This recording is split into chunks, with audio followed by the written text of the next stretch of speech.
இன்னும் பல இயக்குனர்கள் இன்றைக்கி இருக்கிற யங்ஸ்டர்ஸ் தான் எல்லா கதையுமே கேட்டிருக்காரு.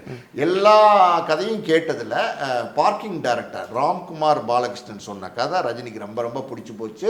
அது ஒரு கமர்ஷியலான கதை, ஒரு ஒரு என்டர்டெயின்மெண்ட்டான கதை, அதே நேரத்தில் பார்த்தீங்கன்னா ஒரு பட்ஜெட்டுக்குள்ளே வர மாதிரியான ஒரு கதை.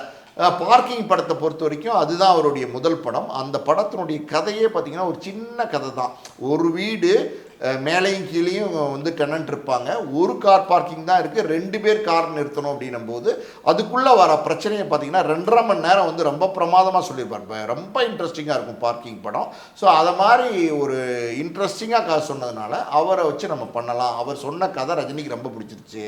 அதனால் ரஜினி வந்து அந்த கதையை டிக் பண்ணி ஓகே பண்ணி கமல் ஃபோன் பண்ணி சொல்கிறாரு, இந்த மாதிரி வந்து பார்க்கிங் டைரக்டர் ராம்குமார் சொன்ன கதை எனக்கு ரொம்ப பிடிச்சிருக்கு கமல், நீங்கள் கேளுங்க அப்படிங்கிறாரு.